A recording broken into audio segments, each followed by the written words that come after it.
Hello friends, Devi's cooking என்ற YouTube சேனலுக்கு உங்களை அன்போடு வரவேற்கிறேன். நம்ம இன்றைக்கி ஒரு தாளிச்ச இட்லி செய்யலாம். இட்லி எப்போ ஒரே மாதிரி மாவு எடுத்து இட்லி சுட்டு சட்னி அரைக்கிறத விட இந்த மாதிரி தாளித்து செஞ்சால் கொஞ்சம் டேஸ்ட்டாக இருக்கும். அதே சமயம் மாவு 2-3 நாள் ஆகிட்டு புளிப்பாக இருந்தால் கூட இந்த மாதிரி செஞ்சு சாப்பிட்டா ஒரு டிஃப்ரெண்ட்டாக நல்லாயிருக்கும். நம்ம வாங்க இந்த மாதிரி வீடியோக்கு போகலாம். பாருங்கள், மாவு ஒரு பாத்திரத்தில் எடுத்து வச்சுருக்கேன். நல்லா உப்பு போட்டு கரைச்சி வச்சுருக்கேன்.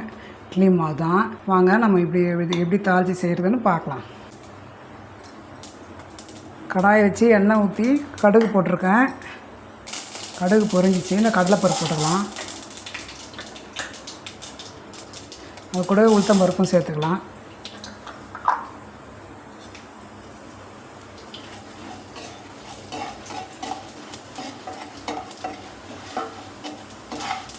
கொஞ்சம் வறுந்த உடனே இந்த மிளகா சேர்த்துக்கலாம். முதல்ல மிளகா போட்டால் கருப்பாயிடும், அதனால் அது கொஞ்சம் நேரம் கழித்து போட்டுக்குவோம்.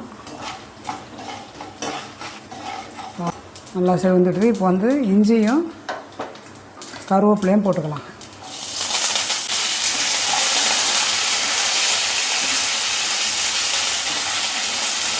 இஞ்சி கருவேப்பிலை போட்டாச்சு. இப்போ நம்ம தேங்காய் போட்டுக்கலாம்.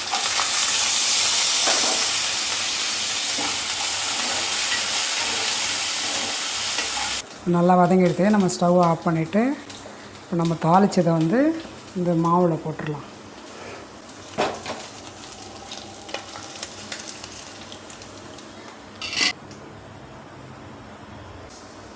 இந்த மாவு கலந்து விட்டு நம்ம அப்படியே இட்லி ஊற்ற வேண்டியது தான். கேஸ் பற்ற வச்சாச்சு. இது பாருங்கள், தண்ணி ஊற்றி வச்சுருக்கேன்.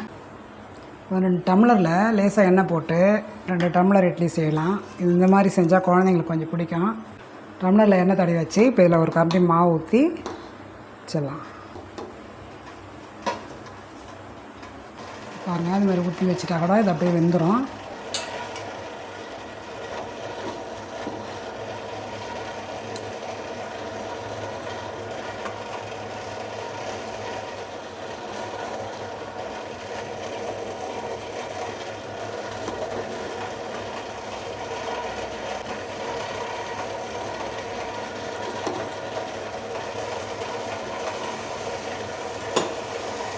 நம்ம இதை வச்சிடலாம். அதான் இது ஒரு 10 நிமிஷம் கால் ஹவர் வேகட்டும்.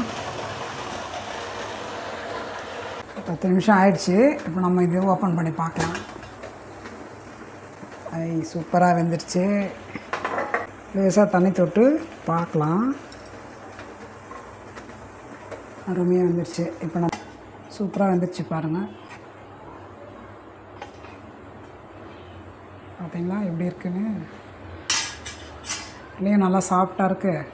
அதே சமயம் அழகாக பூவாட்டம் நல்லா கலராக பருப்பு வகைகள், காஞ்ச மிளகாய், இந்த மாதிரி கடலைப்பருப்பு, உளுத்தம்பருப்பு, தேங்காய் இதெல்லாம் சேர்த்து சுவைச்சி சாப்பிட்டா இன்னும் டேஸ்ட் அருமையாக இருக்கும். நீங்களும் உங்கள் வீட்டில் இந்த மாதிரி செய்யுங்க. இந்த வீடியோ உங்களுக்கு பிடிச்சிருந்தா லைக் பண்ணுங்கள், ஷேர் பண்ணுங்கள், சப்ஸ்கிரைப் பண்ணுங்கள், உங்கள் ஃப்ரெண்ட்ஸுக்கும் ஷேர் பண்ணுங்கள். பாய். அடுத்த வீடியோவில் சந்திப்போம்.